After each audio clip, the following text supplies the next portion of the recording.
Perkenalkan, selamat siang.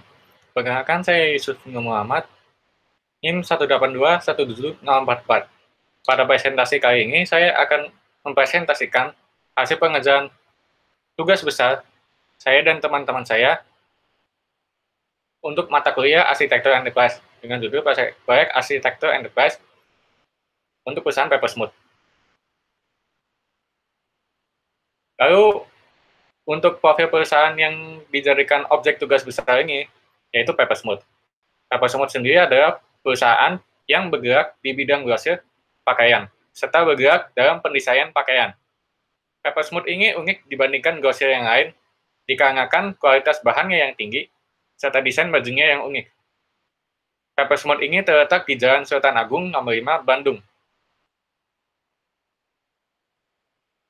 Lalu untuk visi dan misi dari Papersmooth ini sendiri, visinya adalah membangun eksistensi percoatingan di Indonesia pada umumnya, terutama di Bandung.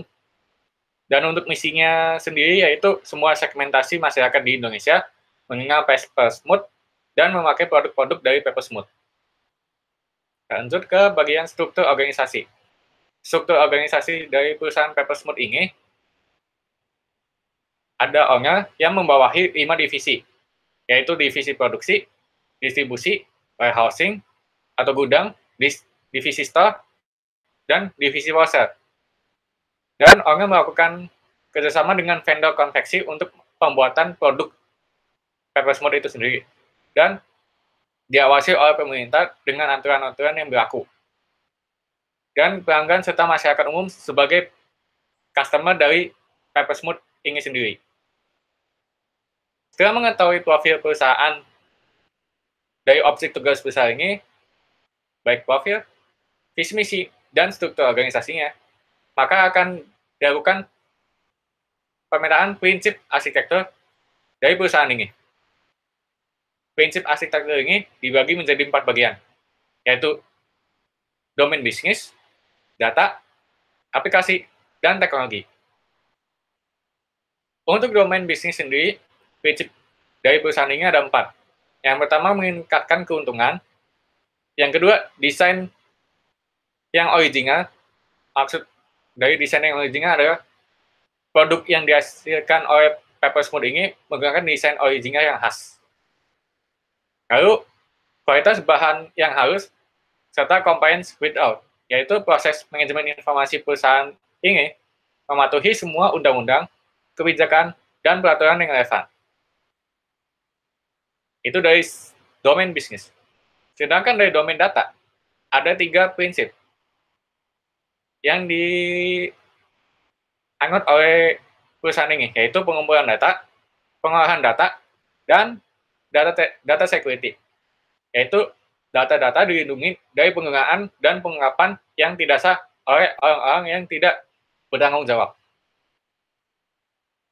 Lanjut ke domain aplikasi. Prinsipnya 1, yaitu kemudahan aplikasi.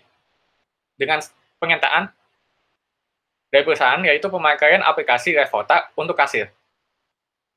Sedangkan dari domain teknologi sendiri, prinsipnya yaitu penggunaan teknologi sesuai dengan kebutuhan. Dengan penyataan di perusahaan, yaitu perusahaan pengguna berjualan melalui aplikasi e-commerce, menggunakan aplikasi Revota untuk kasir, dan untuk iklan dalam pemasaran produknya ini menggunakan Facebook Ad. Setelah tahu prinsip arsitektur dari perusahaan ini dalam 4 domain tersebut, maka akan dilakukan pemetaan terkait kapabilitas perusahaan Papersmooth ini. Kapabilitas dari perusahaan Papersmooth ini ada 8, yaitu memesan produk kepada jasa produksi eksternal, membuat desain produk baru, mendistribusikan produk pada store cabang, menjual produk di toko offline, mengiklan pada online ads, menjual produk di toko online, lalu ada mengawasi dan menilai kinerja divisi, serta mengembangkan website. Itu dari segi kapabilitas bisnis Papersmooth. Sedangkan untuk kapabilitas IT dari perusahaan Papersmooth ini ada 5 proses. Yang pertama, memesan produk pada jasa produksi eksternal, mendistribusikan produk pada store cabang, lalu ada mengiklan pada online ads, Lalu ada juga menjual produk di toko online serta mengembangkan website. Dengan tingkat kematangan dari tiap proses ini sesuai dengan tingkat kematangan yang ada. Dari kapabilitas bisnis maupun kapabilitas IT yang telah dipetakan tersebut, serta dengan prinsip-prinsip arsitektur dari 4 domain tersebut, maka saya dan teman-teman saya menawarkan solusi untuk perusahaan paper ini, yaitu yang pertama online store, yang kedua sistem manajemen pegawai, yang ketiga sistem penganalisan, yang keempat sistem point of sales, dan yang kelima sistem manajemen inventory.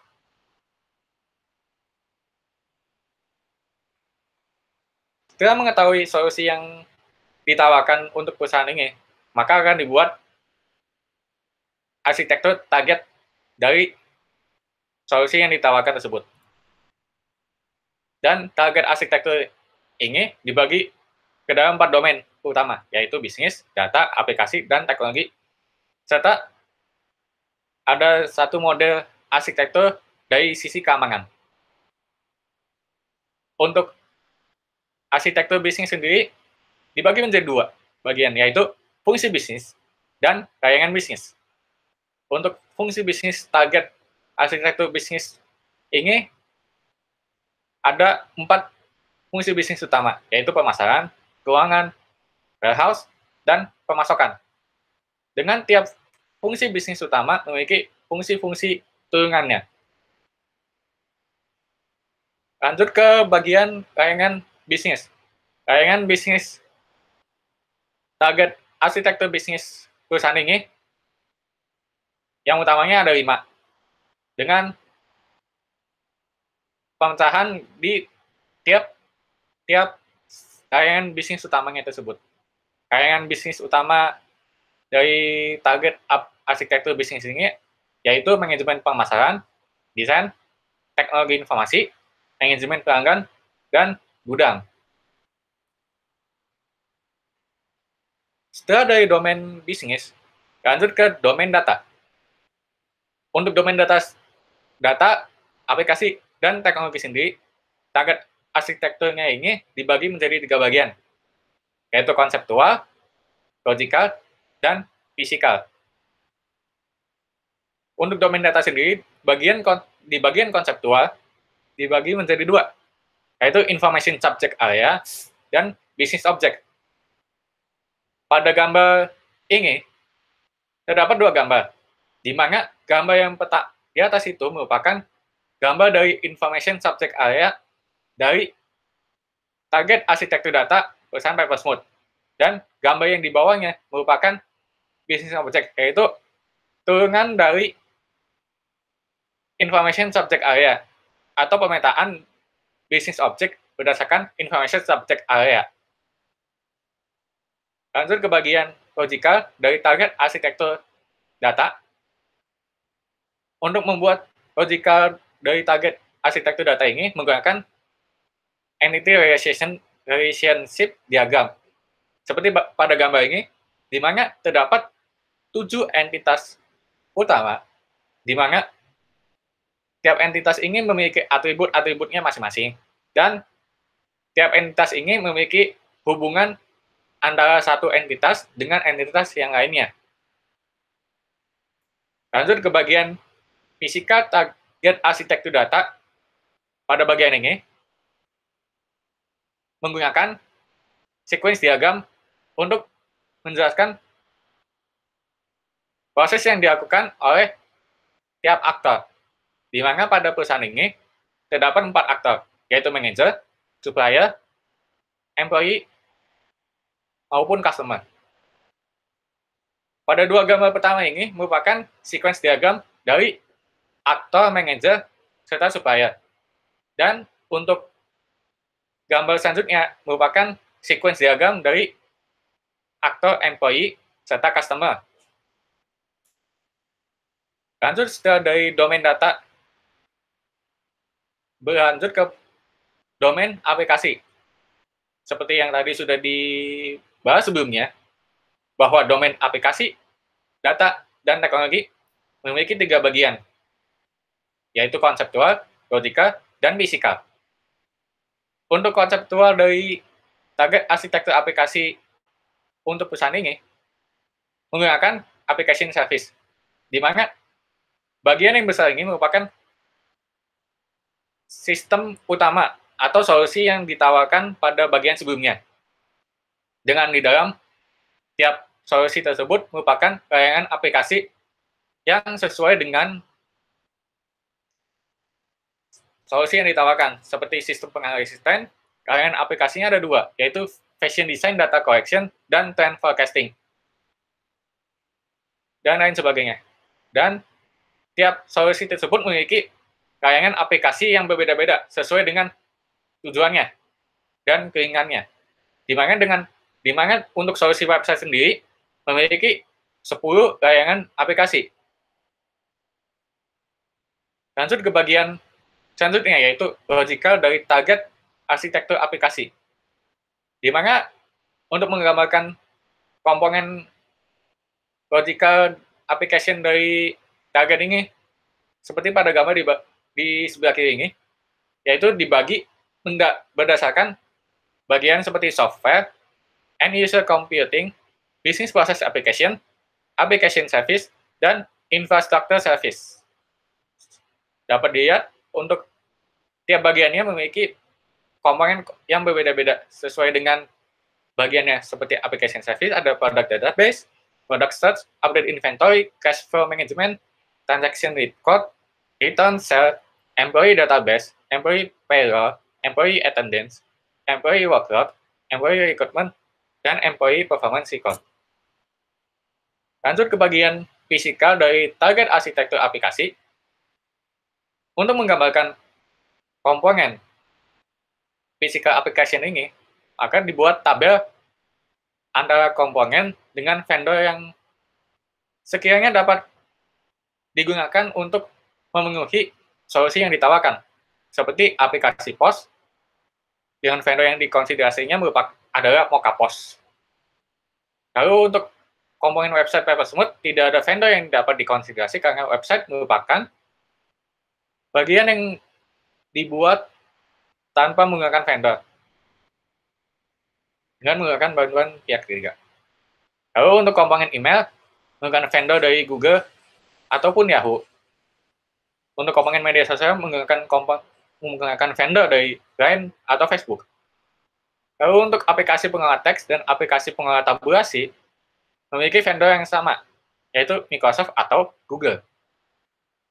Untuk komponen aplikasi manajemen di pegawai, vendor yang dapat dikonsiderasi yaitu Seeker dan Jojonomic. Untuk komponen aplikasi penganalisis asisten, vendor yang dapat dikonsiderasi yaitu Helitech, yaitu aplikasi dari Prancis. Lalu untuk komponen online shop e-commerce sendiri, vendornya yaitu Shopee dan Tokopedia. Dan untuk aplikasi manajemen inventory sendiri, vendor yang dapat dikonsiderasi yaitu Shopify dan Mocha-POS. Berlanjut pada domain teknologi, target arsitektur teknologi, untuk bagian konseptual sendiri, ada layanan infrastruktur, di mana untuk targetnya sendiri, ada 3 layanan infrastruktur utama, yaitu penyimpanan, server, dan jaringan. Di mana tiap layanan infrastruktur utama ini memiliki layanan-layanan turunannya, seperti penyimpanan, terdapat layanan caching, remote application, cloud, dan hardware backup. Untuk layanan infrastruktur server ada arsitektur prosesor, izin server, dan cloud service. Dan untuk layanan infrastruktur jaringan, ada layanan VPN atau Virtual Private Network, hardware jaringan, dan mobile hardware. Lanjut ke bagian logika dari target arsitektur teknologi ini. Untuk pemetaan komponennya ini berdasarkan teknologi yang ada. Seperti pada gambar ini, infrastruktur logikal yang utama ada 4, yaitu PC, smartphone, router, dan cloud server. Di mana tiap infrastruktur logikal utamanya ini memiliki komponen-komponen di dalamnya, seperti PC ada website, Office, maksudnya Microsoft Office, Finance, dari email report, product sharing recap, dan lain sebagainya. Lanjut ke bagian fisika target arsitektur teknologi ini. Untuk pemetaannya ini, dilakukan pemetaan antara komponen dengan vendor yang dikonsiderasi dengan membuat tabel. Seperti pada tabel ini, untuk sistem operasi PC, personal komputer yang akan digunakan di perusahaan ini, vendornya yang dapat dikonsiderasi adalah Windows. Karena Windows merupakan sistem operasi yang paling umum digunakan. Selanjutnya untuk komponen router sendiri, vendornya ada IndiHome. Untuk komponen smartphone sendiri, vendornya ada Asus. Dan untuk komponen server, menggunakan vendor dari AWS. Tadi sudah dijelaskan sebelumnya bahwa ada model arsitektur tambahan untuk keamanan. Model arsitektur keamanan ini diperlukan agar data-data yang terdapat dalam target arsitektur di tiap domain tersebut tidak dapat dilakukan pengambilan data oleh orang-orang yang tidak bertanggung jawab. Seperti pada gambar ini, untuk hardware device sendiri ada penetration testing dan fault handling. Untuk database menggunakan cloud database management dan data validation dan lain-lainnya seperti pada gambar ini. Setelah mengetahui target arsitektur yang ingin dibuat untuk perusahaan ini, maka dilakukan analisis gap antara baseline arsitektur dan target arsitektur. Seperti pada tabel selanjutnya. Seperti ini. Untuk target arsitektur sendiri terletak di bagian atas. Lalu untuk baseline arsitektur terletak pada bagian kiri tabel, dan untuk gap antara baseline dengan target terdapat pada bagian bawah tabel. Dapat dilihat untuk mendistribusikan produk pada store cabang di baseline arsitektur memiliki potensial match dengan sistem manajemen inventory untuk target arsitektur. Karena dengan memiliki sistem manajemen inventory, maka perusahaan dapat mendistribusikan produk pada store cabang tanpa melakukan perhitungan secara manual. Lanjut pada tabel selanjutnya. Untuk menjual produk di toko offline, potensial match dengan sistem POS. Karena dengan adanya sistem POS, maka penjualan produk di toko dapat berlangsung lebih efisien. Lalu, mengawasi dan menilai kinerja divisi potensial match dengan sistem manajemen pegawai. Karena dengan adanya sistem manajemen pegawai, maka owner dapat mengawasi dan menilai kinerja divisi secara efisien tanpa perlu melakukan pendataan satu persatu. Dan untuk mengembangkan website, potensial match dengan online store. Karena dengan adanya online store, maka website yang telah ada ini memiliki fitur-fitur yang lebih baik lagi dan dapat memperluas pemasaran produk-produk dari Papersmooth itu sendiri. Dengan adanya analisis gap antara baseline arsitektur dan target arsitektur, maka dibuatlah solution building box seperti gambar berikut ini. Di bagian kiri gambar, terdapat baseline condition, di mana pendataan pegawai masih dilakukan secara manual, produk masih menggunakan desain yang belum tren dengan kondisi saat ini, manajemen inventory masih dilakukan secara manual, website yang belum maksimal dalam pengembangannya, dan proses transaksi di dalam toko yang kurang efisien. Untuk mengatasi kondisi di baseline ini, maka dibuatlah solusi, yaitu 5 solusi utama yang telah dipaparkan dengan satu solusi tambahan di luar solusi utama, yaitu data integration. Mengapa ada solusi data integration di bagian solution building box ini? Karena dengan adanya data integration, maka tiap sistem tidak perlu melakukan perubahan data atau input data satu persatu. Misalnya, di dalam sistem manajemen inventory, ada produk yang baru masuk. Maka, data di dalam sistem manajemen inventory tersebut dilakukan update. Maka, dengan adanya update tersebut, maka sistem POS dapat pula melakukan update secara otomatis menyesuaikan dengan data yang didapat dalam sistem manajemen inventory seperti itu. Seperti itu konsepnya. Dan dengan adanya solusi yang dipaparkan ini, digambarkan ini, maka